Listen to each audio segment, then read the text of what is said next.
Having a heat wave. It's currently 7 degrees, quite a bit different than the minus 20 we've had, well, at night anyway, the last 2-3 nights.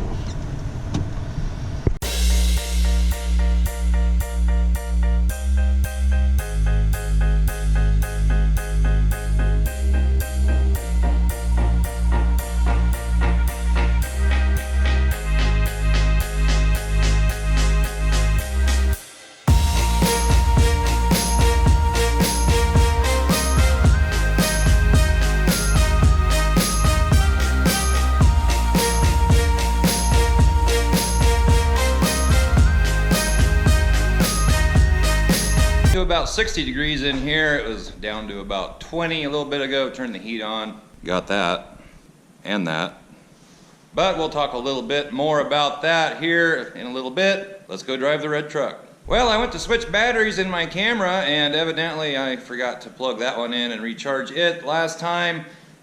We'll run this one as long as we can. That one's charging. May have to come back, swap them out. Not a big deal.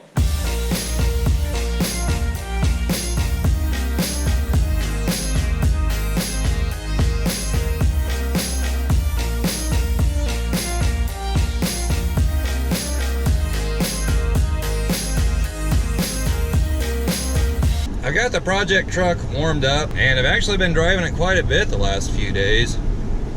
Last couple days anyway. Gonna drive it around just a little bit, get the bearings and everything warmed up. Then maybe we can have a little fun.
enough snow around to have too much fun.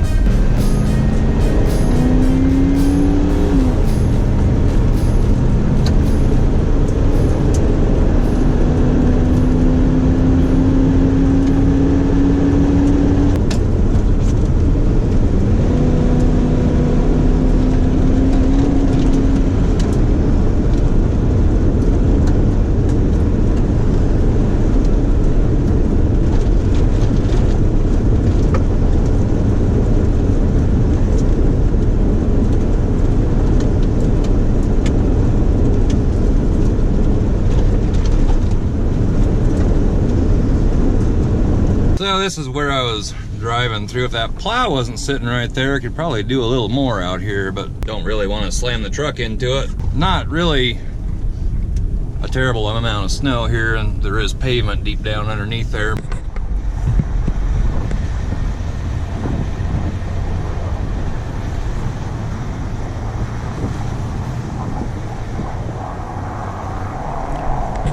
Could go out in there, but it's extremely rough. And over in here, I think there might be some stuff laying underneath the snow, so I don't really want to go through there either.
Probably not all that exciting, but that's about all the playing in the snow that's available right now. Well, we just got back in the shop. Like I said, it's 7 degrees outside. It's up to 70 in here now. The heater has been running for a couple of hours. Yesterday morning I came down and started it. I think it was 8 below zero, and it took, I think, till about 6 o'clock last night for the heater to actually shut off. It got it warmed up in here to about 60 degrees pretty fast, a couple of hours, something like that. And then it struggled and struggled to get much warmer than that. And with that being said, that is why this is sitting here.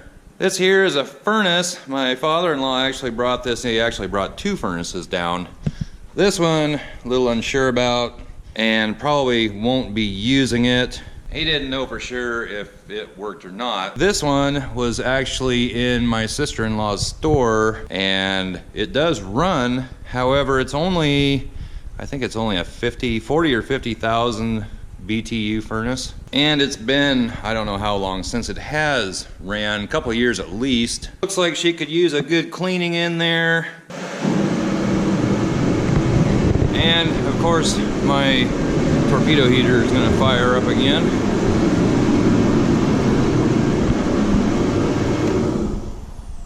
That's what I'd like to not have to put up with anymore. Making videos in the wintertime, that thing's always kicking on when I'm trying to talk. And not only that, I have to refill all these cans all the time, which not only gets expensive, it's just a pain to have to go out all the time, get cans of fuel to put in the heater. So, I don't know what I'm gonna do.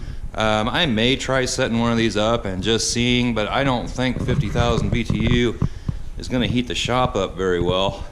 Although when you get above 0 or so, this heats it up pretty well, pretty quick, and turns off and on, although it's 115,000.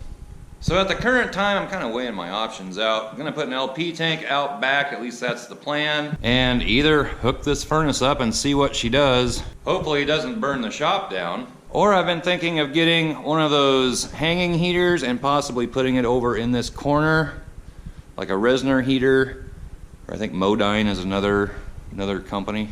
I was actually looking at one. I tried contacting a guy last night. He hasn't got back to me yet. It's a 200,000 BTU heater, and he says it was just serviced and everything not long ago. They updated to some new high efficiency Resner heaters and just wants to get rid of it, sell it. I'd be interested if he would get back in touch with me, but I haven't heard anything yet. So we'll see on that, but I'm looking. And this thing is just loud. Probably not real healthy. So as far as the red truck goes, not a whole lot going on with it at the moment. Can't really do any body work, or I mean you could, but you can't do any painting, not when it's this cold out. One thing I wouldn't mind doing, it's gonna be a little windy right here, but one thing I wouldn't mind doing real soon is replacing this rocker panel. Could do the floor as well. That is something I could do. Seat belt, that was totally rusted out. But I'd like to get that fixed. Also, replace this door. Well, the cab corner would need replaced too, I imagine, to help things out. But as you've probably seen when I drive down the road, that door doesn't seal very good. Would be nice to get that fixed, even if I just paint the darn thing with Rust-Oleum. Could always take all that paint off down to bare metal and paint it with real paint. I don't know, we'll see. I've been driving the heck out of that red truck and still has that vibration to it. Comes and goes. I don't know, I'm just gonna keep driving it. James and Kyle over at Central Oregon Shenanigans had a similar problem with a Jeep. Had a cylinder that was low on compression, and they put Restore in the cylinder and also in the oil. They let it sit in the cylinder for about a week. Crank it over just a little bit every day. I guess it fixed it. I have tried Restore in the oil, haven't tried putting it down the cylinder. Might give it a try, see what happens. And they just had a visit from Jimmy from Johnson's Garage. He went down there to visit them. They used to their stuff used to be on Jimmy's channel, then they started their own. And now he went down, paid them a visit. They went out and did some shenanigans, so go check both their channels out. They both just put up videos. And I will link Central Oregon Shenanigans and Johnson's Garage in the description below. So guys, not a whole lot going on right now. I mean, we just got through Christmas and New Year's. Kind of been taking a little bit of a break anyway, and just not a lot of action right here. It's been so darn cold, you don't want to be out doing much anyway. Still may have something coming for the green truck.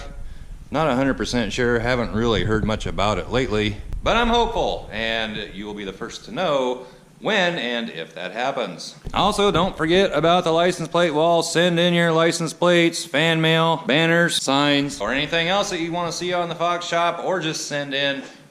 Address will be down below. Also, I've been selling quite a few hoodies and t-shirts lately. People seem to really like them, especially the hoodies. So if you are interested in a Fox Shop hoodie, t-shirt, and I will be coming out with some new things probably sometime this spring, that link will be down below as well. So basically just a little update video for you, but we'll get back in the swing of things here shortly. But for now, give this video a thumbs up, comment down below, subscribe if you haven't already, and we'll catch you next time. Bye-bye.